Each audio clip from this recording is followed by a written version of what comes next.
প্রিয় শিক্ষার্থীরা, আসসালামু আলাইকুম।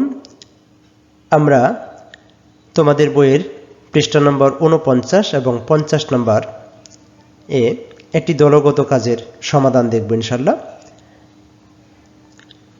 ওখানে বলা আছে, তোমার রোল নম্বরকে ৪ দ্বারা ভাগ করো, যাদের বাক্সের যত হবে তাদের দলের নম্বর তত। যেমন যাদের বাক্সের 0 তাদের দল নম্বর 0, অর্থাৎ দল 0। এইভাবে দল 1, 2, 3, অর্থাৎ মোট 4টি দল তৈরি হবে।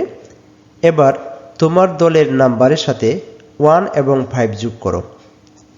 যে নম্বর দুটি তৈরি হবে নিচের থেকে সেই নম্বরের রাশি দুইটি নিয়ে বাস্তব উদাহরণের মাধ্যমে উপস্থাপন করো। এখানে বলা আছে যে নম্বর দুটি তৈরি হবে নিচের থেকে, অর্থাৎ তোমাদের বইয়ের মধ্যে 8টি দ্বিপদী রাশি দেওয়া আছে। সেই 8টি দ্বিপদী রাশির আমরা সমাধান করার চেষ্টা করব। কোন দল কোনটা করবে সেটা আমরা দেখব। তো আসো পরের স্লাইডে যাই। যেভাবে দল গঠন করা হবে আমরা প্রথমে দেখে নেই দল গঠন কিভাবে হবে।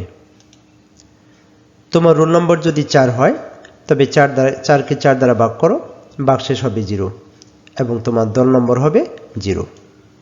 ওকে, আসো তোমার রোল নম্বর যদি 5 হয় তবে 5কে যদি 4 দ্বারা ভাগ করি বাক্সেস হবে 1 এবং তুমি হবে 1 নং দলের সদস্য। এমনিভাবে যদি 6 হয়, 6কে আমরা 4 দ্বারা ভাগ করব, বাক্সেস হবে 2 নং দলের সদস্য হবে তুমি। এবং তোমার রোল নম্বর যদি 7 হয়, 7কে আমরা 4 দ্বারা ভাগ করব, বাক্সেস হবে 3, তাহলে তুমি হবে 3 নং দলের সদস্য।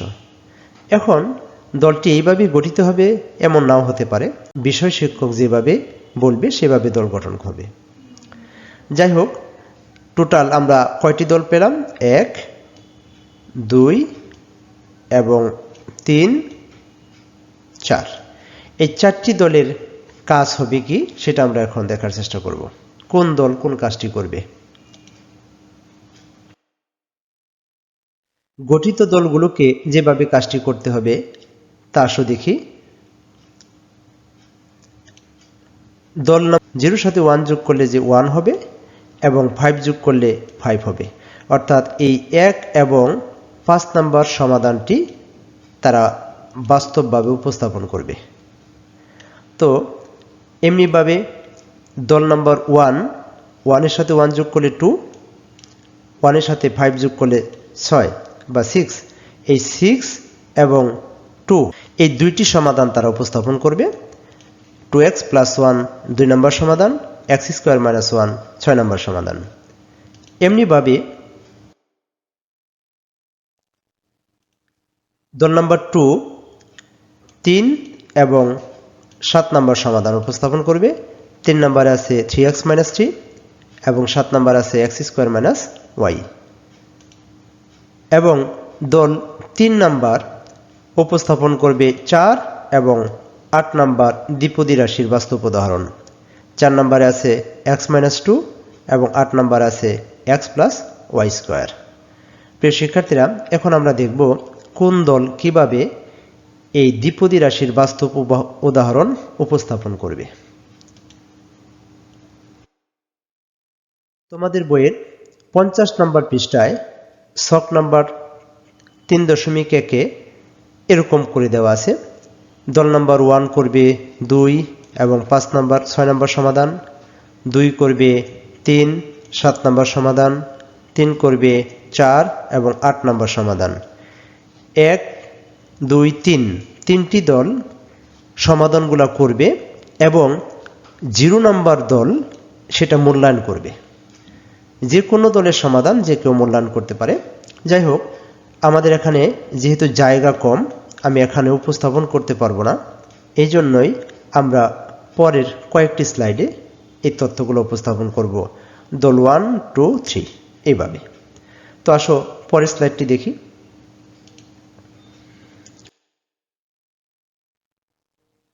দল 0 মূল্যায়ন করছে দল 1 এর কাজ। আগে দেখে নেই দল 1 এর উপর কি কি কাজ ছিল। দল 1 কাজ করবে 2 নাম্বার এবং 6 নাম্বার সমাধান করবে। এই দুইটা দ্বিপদী রাশির সমাধান তারা কিভাবে করবে সেটা উপস্থাপন করবে, মূল্যায়ন করবে দল 0।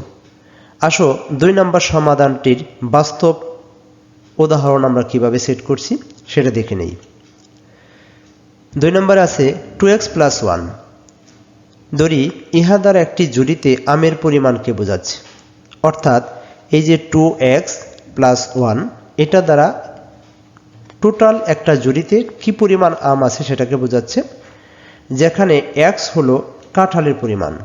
এটা কিন্তু আমরা জানি না x এর পরিমাণটা কতটুকু, সেটা আমরা জানি না, শুধু একটা প্রতীকের মাধ্যমে আমরা প্রকাশ করলাম। যাই হোক, তাহলে 2x + 1 দ্বারা বোঝাবে আমের পরিমাণ হলো কাঁঠালের পরিমাণের দ্বিগুণের চাইতে 1 বেশি, অর্থাৎ কাঁঠালের পরিমাণ x কে 2 দ্বারা গুণ করলে হবে 2x, তার সাথে 1 যোগ করলে হবে ওই জুড়িতে আমের পরিমাণ।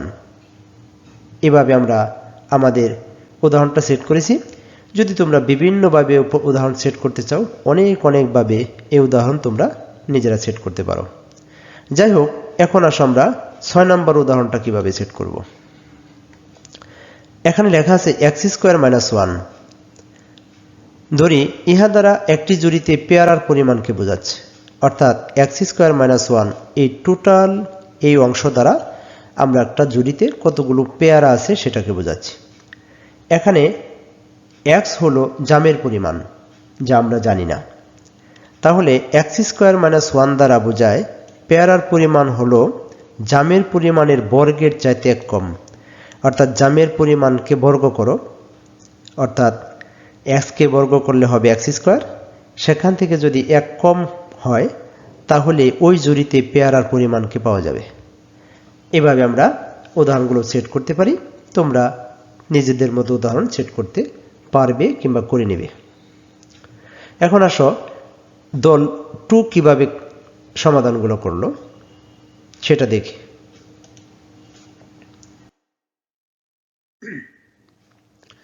দল 2 যেভাবে কাজটা করলো, দল 2 এর উপরে যে কাজটা ছিল সেটা দেখে নেই।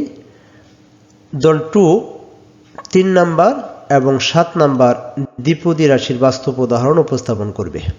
তো আসো দেখি 3 নাম্বারের উদাহরণটা কিভাবে উপস্থাপন করে। 3x - 3। ধরি ইহা দ্বারা আব্দুল করিমের বয়সকে বোঝাচ্ছে, তাহলে 3x - 3 এই টোটাল এই অংশটি দ্বারা দ্বিপদী রাশি দ্বারা আব্দুল করিমের বয়সকে বোঝাচ্ছি, যেখানে x হলো সাকিবের বয়স। তাহলে 3x - 3 দ্বারা বোঝায় আব্দুল করিমের বয়স হবে সাকিবের বয়সের 3 গুণ অপেক্ষা 3 কম, অর্থাৎ সাকিবের বয়সকে 3 গুণ করলে হবে 3x। ওখান থেকে যদি আমরা 3 বছর মাইনাস করি তাহলে পাওয়া যাবে আব্দুল করিমের বয়স। আসো আমরা 7 নম্বর সমাধান দেখি। 7 নম্বরে 2টি চলক দেওয়া আছে। এখানে কিন্তু 2টা চলক। তো x² - y দ্বারা আমরা প্রকাশ করছি তামিমের বয়সকে, যেখানে x হলো তারেকের বয়স এবং y হলো জাহিদের বয়স।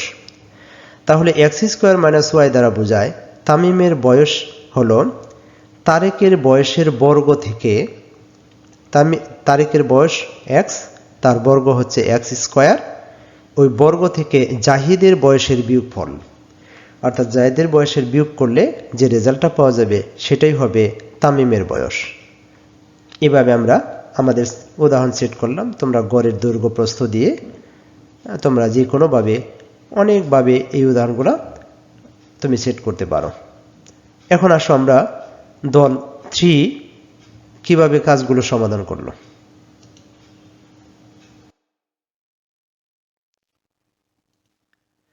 দেখো, দল 3 উপর কাজ ছিল 4 নম্বর এবং 8 নম্বর দ্বিপদী রাশির বাস্তব উদাহরণ উপস্থাপন করা।